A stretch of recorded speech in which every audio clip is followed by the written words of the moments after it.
അപ്പോൾ നമ്മൾ ഈ പുതിയ പ്രോജക്റ്റിന്റെ സ്കോപ്പ് ഓഫ് വർക്കിന് എന്തൊക്കെയാണെന്ന് നോക്കാം. സ്കോപ്പ് ഓഫ് വർക്ക് എന്ന് പറയുമ്പോൾ നമ്മൾ ആദ്യം ഒരു ക്ലയന്റ് മീറ്റിംഗ് നടത്തും, സൈറ്റ് വിസിറ്റ് ചെയ്യും.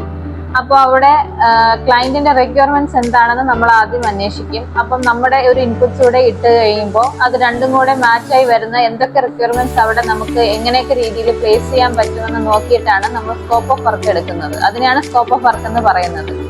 അപ്പം ഉദാഹരണത്തിന് ഇപ്പൊ ക്ലയന്റ് റിക്വയർമെന്റ്സ് ഒരു TV യൂണിറ്റ്, ബെഡ്റൂമില് കോട്ട്, വാർഡ്രോബ്, കിച്ചണില് കിച്ചൺ, അത്രയായിരിക്കും ക്ലയന്റ്സിന് ചിലപ്പോൾ അറിയുണ്ടാവുള്ളൂ. അപ്പൊ നമ്മളുടെ ഇൻപുട്സ് കൂടെ കൊടുത്തു കഴിയുമ്പോഴാണ് ഏത് ടൈപ്പ് കിച്ചൺ ആണ് വേണ്ടത്, വാർഡ്രോബ് എത്ര ഡോർ വാർഡ്രോബ് ആണ് വേണ്ടത്, അതിന് ലോഫ്റ്റിന്റെ ആവശ്യം വരുന്നുണ്ടോ, TV യൂണിറ്റ് ഇപ്പൊ നമ്മൾ ചെയ്യാൻ പോകുന്ന പ്രൊജക്ട് പ്രൈഡ് കാറ്റഗറിയിൽ വരുന്നതാണ്. അപ്പൊ അതിന് ലുവോസ് ആണോ ഉപയോഗിക്കുന്നത്, വാൾപേപ്പർ ആണോ, അങ്ങനെ പല പല കാര്യങ്ങൾ നമ്മൾ ഡിസ്കസ് ചെയ്യുന്നുണ്ടാവും. അതെല്ലാം വന്നു കഴിയുമ്പോൾ അവസാനമാണ് ഈ സ്കോപ്പ് ഓഫ് വർക്ക് കിട്ടുന്നത്. ഈ സ്കോപ്പ് ഓഫ് വർക്കിനെ ബേസ് ചെയ്തിട്ടാണ് നമ്മൾ ക്ലയന്റിന് ഫസ്റ്റ് എസ്റ്റിമേറ്റ് കൊടുക്കുന്നത്. പിന്നെ ആ എസ്റ്റിമേറ്റ് സ്കോപ്പ് ഓഫ് വർക്ക് കഴിഞ്ഞ് കഴിയുമ്പോൾ നെക്സ്റ്റ് വരുന്നതാണ് സോണിങ്.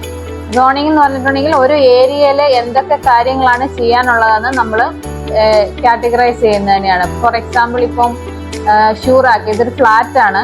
അപ്പൊ ഷൂറാക്ക് ഫോയർ ഏരിയയിലാണോ വേണ്ടത്, അതോ മെയിൻ ഡോറിന്റെ പുറത്താണോ പ്ലേസ് ചെയ്യുന്നത്, ഇങ്ങനത്തെ കിച്ചൺ ഏത് ടൈപ്പാണ് വേണ്ടത്.